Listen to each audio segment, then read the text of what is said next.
सहनावतु सहनौ भुनक्तु सह वीर्यं करवावहै तेजस्विनावधीतमस्तु मा विद्विषावहै। ॐ शान्ति शान्ति शान्तिः।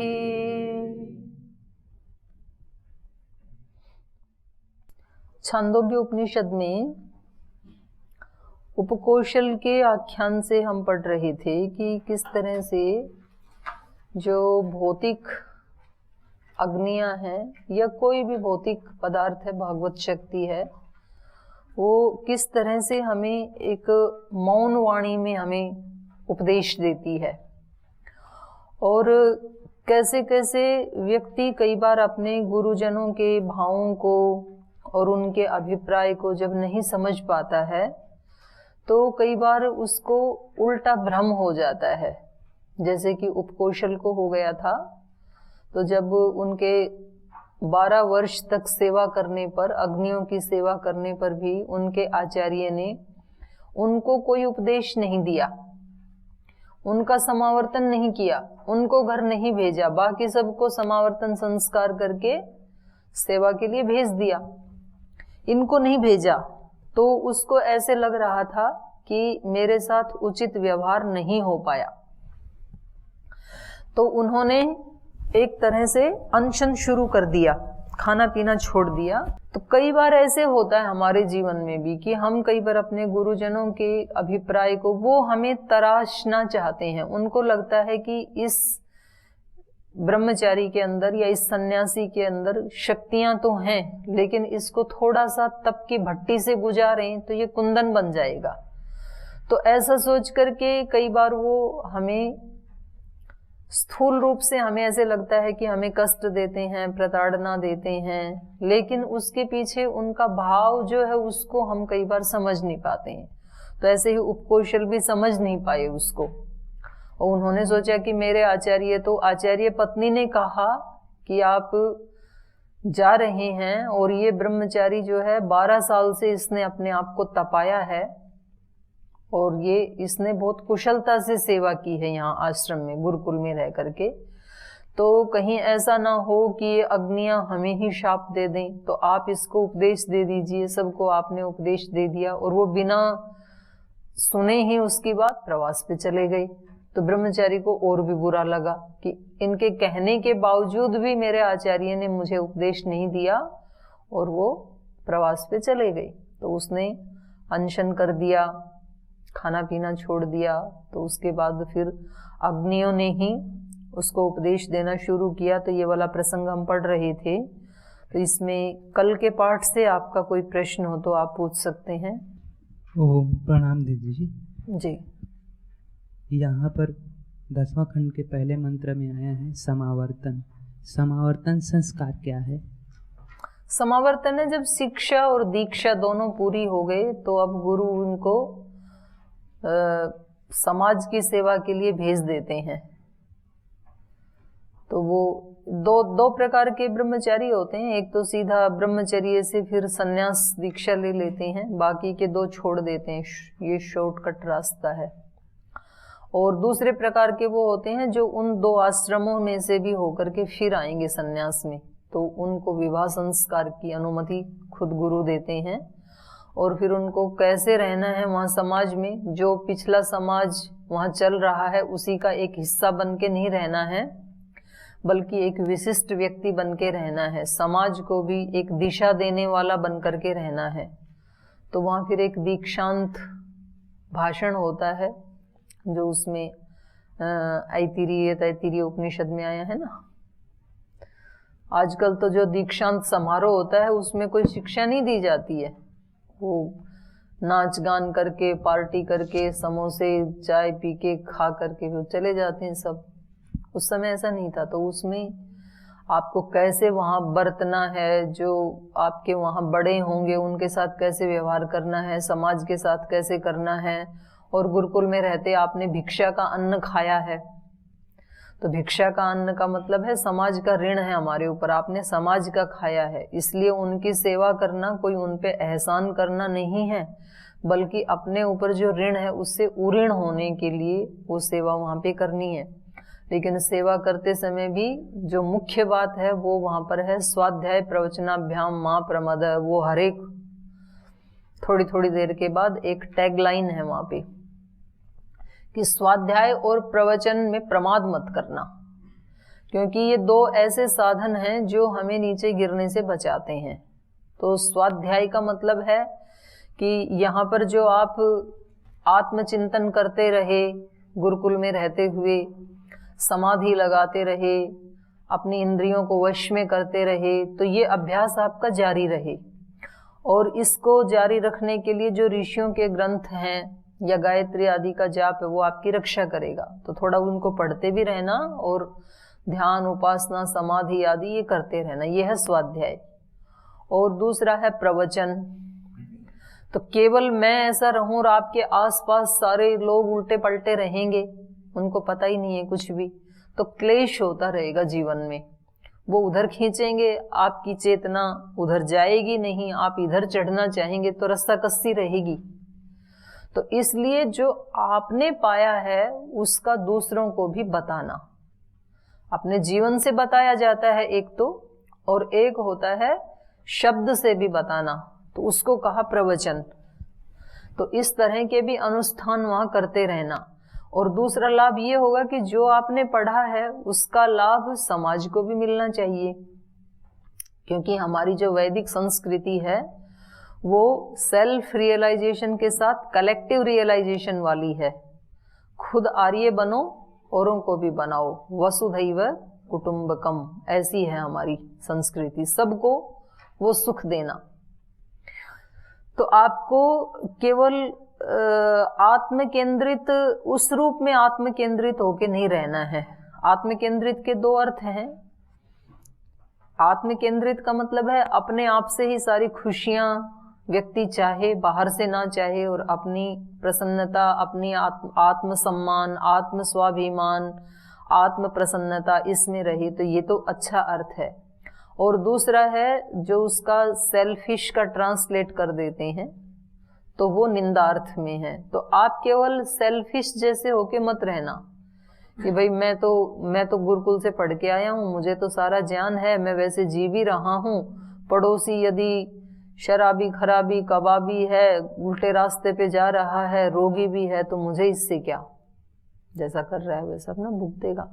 तो ये मानसिकता ठीक नहीं है, क्योंकि जो तुम्हें मिला है वो प्रसाद रूप में जाके सबको बांटना। जो गुरु से मिला है वो क्या है? प्रसाद है। जैसे मंदिर में प्रसाद मिलता है या तीर्थ स्थान पे कोई प्रसाद लाते हैं लोग, तीर्थों में जाते हैं, गंगा नहाने जाते हैं, केदारनाथ जाते हैं, बद्रीनाथ जाते हैं, 4 धाम जाते हैं, तो वहां से कुछ प्रसाद लाते हैं और फिर घर में जाके पूरा खुद नहीं खाते उसको, पूरे मोहल्ले में अपने रिश्तेदारों में सब में थोड़ा थोड़ा बांटते हैं कि ये वहां का प्रसाद है। प्रसाद मतलब क्या? वहां से जो हम चेतना लेके आए वो हम आपके साथ शेयर करते हैं, ये होता है प्रसाद। तो आप गुरुकुल में से गुरु का प्रसाद लेकर के जा रहे हो, तो ये वहां जाके सब लोगों में बांटना प्रसाद के रूप में। तो ऐसे गुरु उसको बताते हैं स्वाध्याय प्रवचनाभ्याम मां प्रमद, और जो कुछ यहाँ अच्छा देखा हमारे चरित्र में उसको ही लेके जाना। कुछ भी आपने अगर यहाँ ऐसा देखा हो हमारे चरित्र में जो आपको पसंद नहीं है, तो उसको यहीं छोड़ जाना। वो लंबा चौड़ा एक उपदेश है, उसको समावर्तन कहते हैं। इसी में उपनिषद में शिक्षावल्ली वाला जो भाग है। हाँ जी। और दीदी जी दीदी जैसे कहते हैं कि ईश्वर निराकार है। ईश्वर जी हाँ। तो लेकिन हमारे जो पुराण हैं तो उनमें तो कहीं कहीं मिलता है कि वो रावण ने तपस्या की तो उसके सामने भगवान शिव प्रकट हुए, तो बहुत सारे ऐसे मिलते हैं। तो क्या है, सच है या? वेद में एक वो तो मिलता है,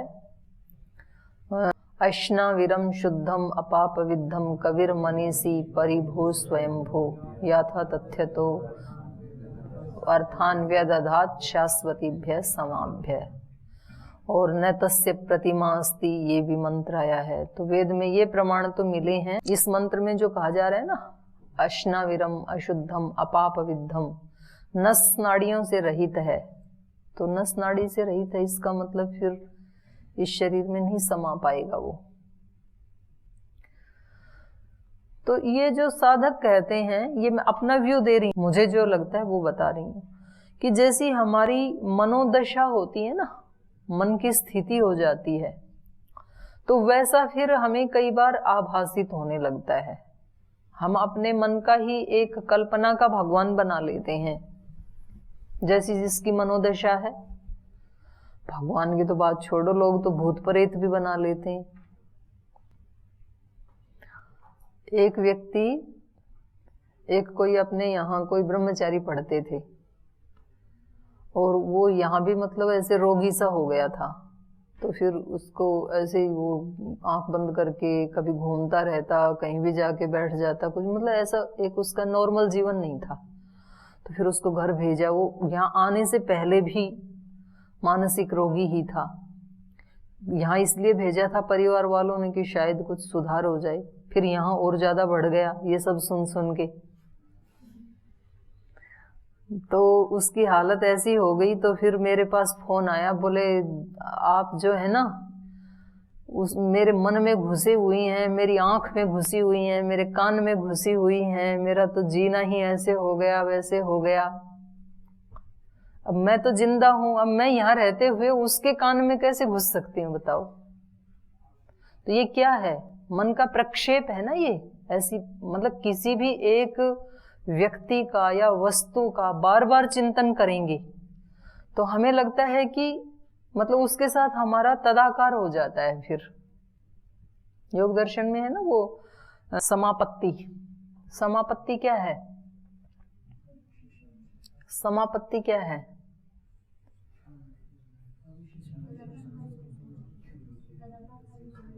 तदाकारकारी तो नहीं, सूत्र क्या है?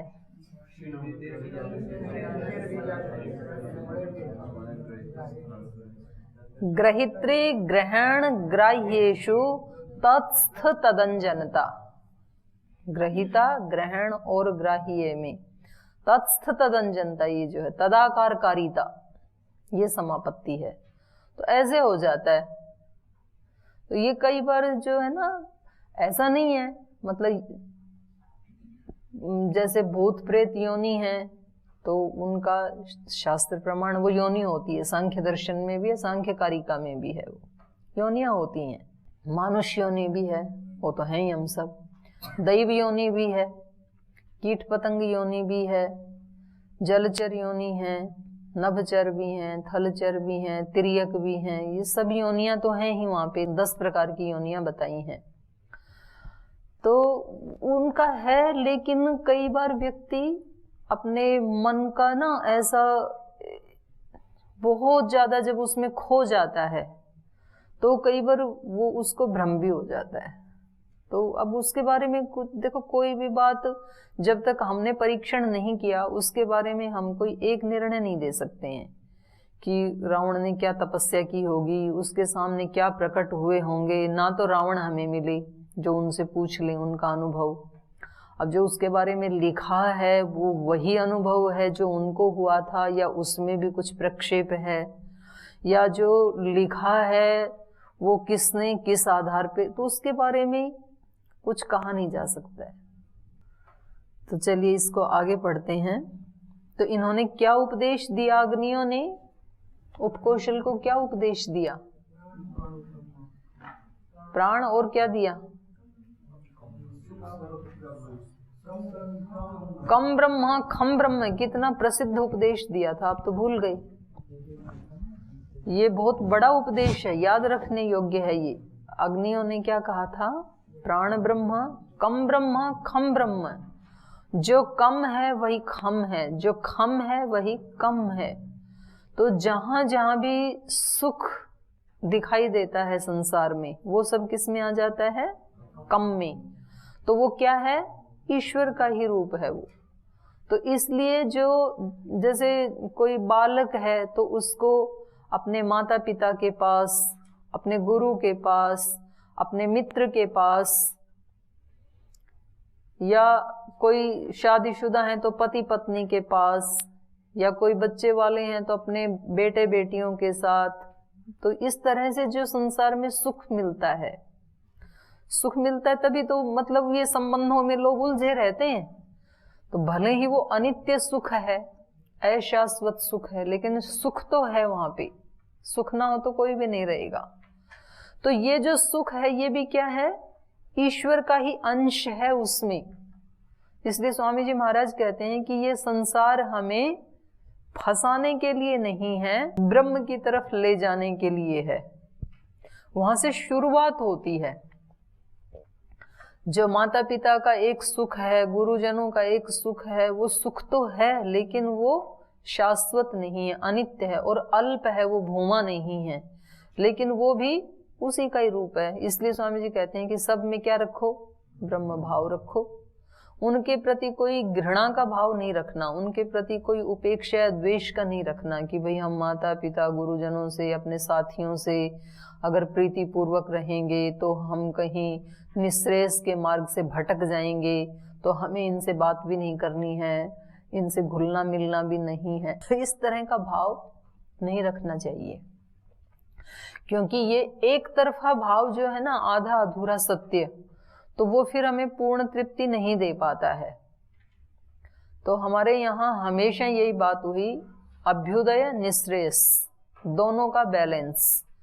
क्योंकि अगर केवल निश्रेयस का पथिक है तो फिर उसमें संभावनाएं हो जाती हैं कि पता नहीं कब संसार के सुख उस व्यक्ति को एक क्षण के लिए भी यदि भ्रमित कर दिया तो वो व्यक्ति फिर वहां से वापस आ जाएगा, और इस सुख को वो कभी भी फिर ब्रह्म का सुख तो मानेगा ही नहीं, संसार का मान के फिर वो उधर से कट ऑफ हो जाएगा।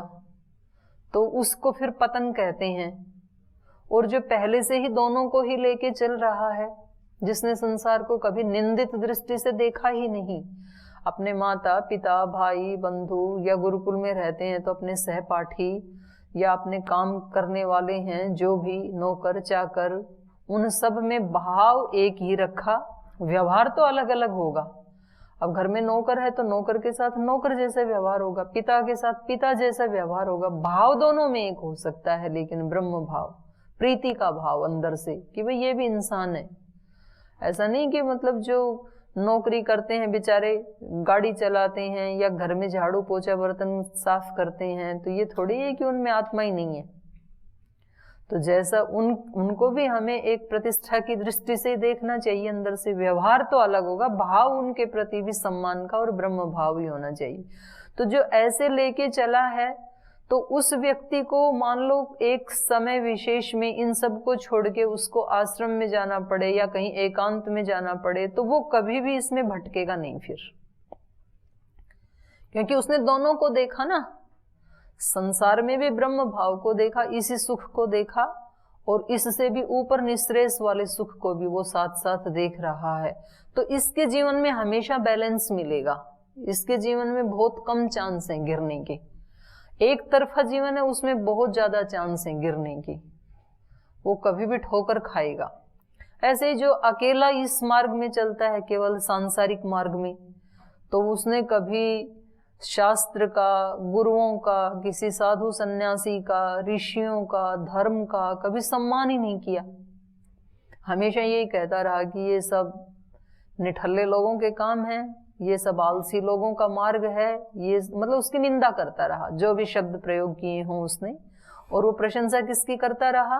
धन की, ऐश्वर्य की, मकान की, सोना चांदी की, और उसी में लगा रहा वो। तो अब 50-60 वर्ष में जब उसने पूरा कमा लिया है, उसके पास कोई ऐश्वर्य की कमी नहीं है, तब उसको अंदर की जो अशांति है और अंदर जो शांति का अभाव है वो खलने लगता है फिर। और वो जो अंदर एक अधूरापन का भाव है, उस टेंशन में फिर उसको कोई ना कोई रोग भी लगता है।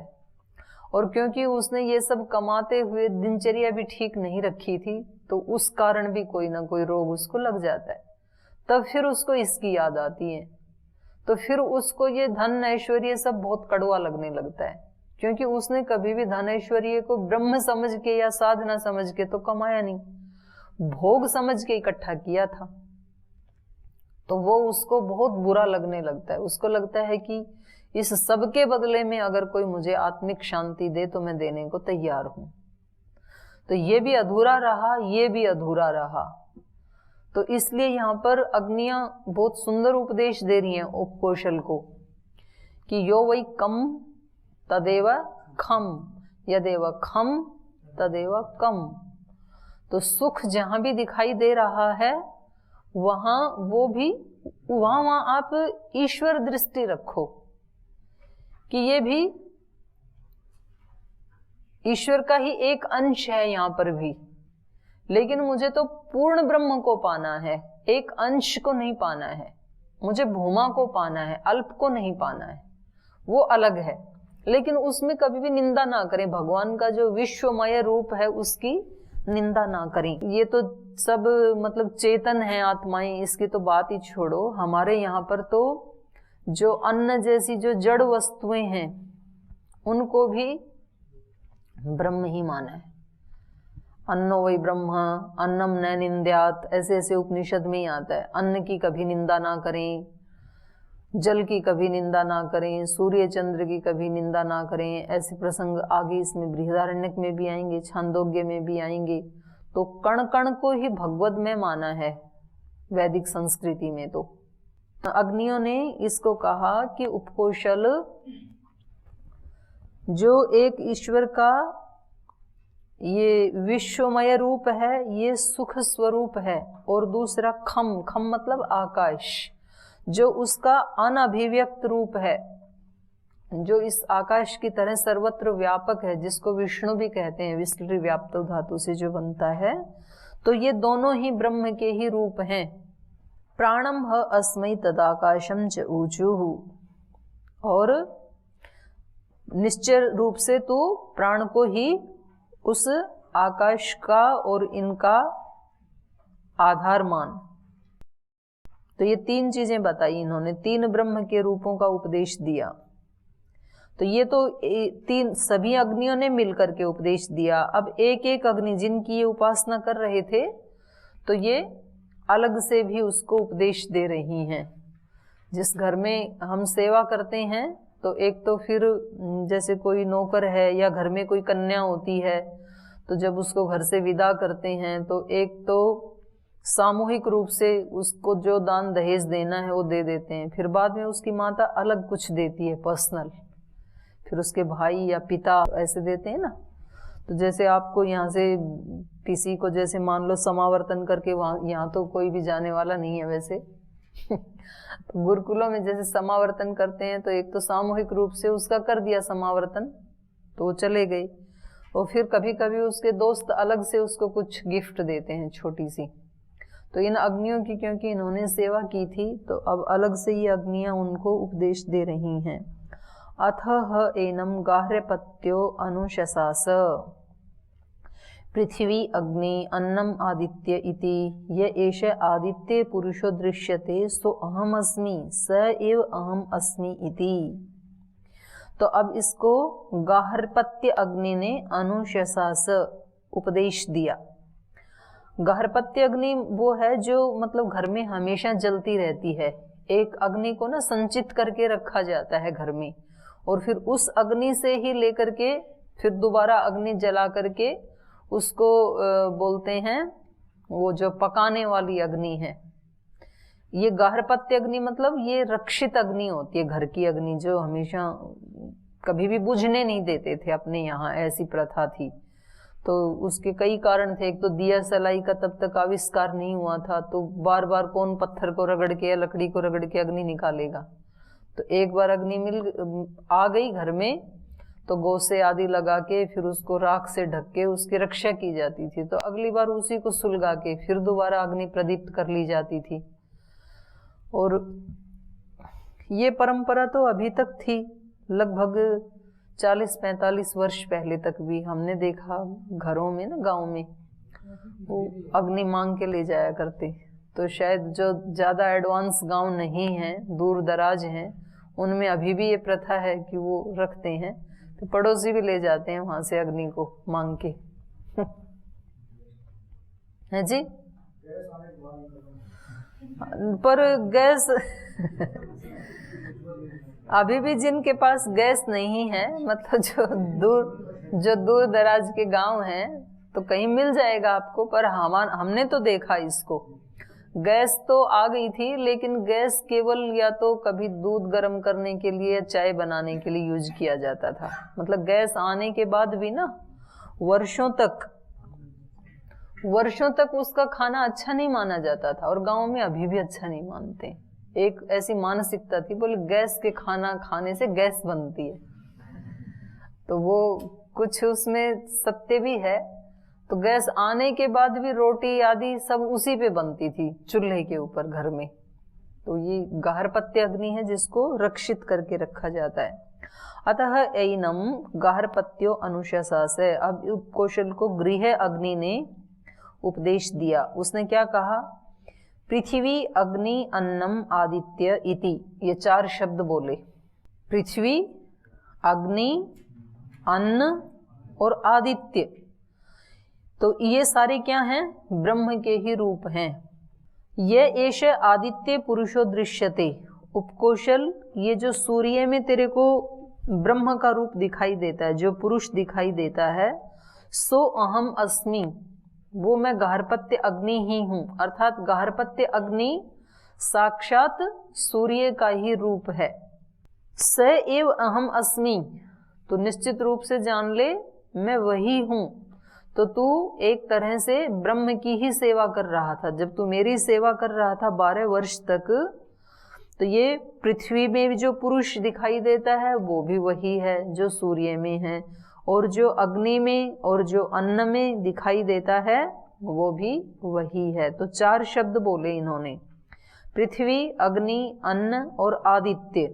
तो देखने में तो ये चारों अलग अलग दिखते हैं, लेकिन इन सब के अंदर एक ही ब्रह्म है। वो माने उसी ब्रह्म का ही, उस आदित्य में दिखने वाले ब्रह्म का ही एक रूप हूं मैं भी, ऐसे उसने कहा गार्हपत्य अग्नि ने। स यह एतम एवं विद्वान उपास्ते अपहते पाप कृत्याम लोकी भवति सर्वम आयु एति जोग जीवति न अस्य अवर पुरुषाः क्षीयन्ते उपवयं तम भुञ्जामो अस्मिश्च लोके अमुस्मिश्च ये एतम एवं विद्वान उपास्ते।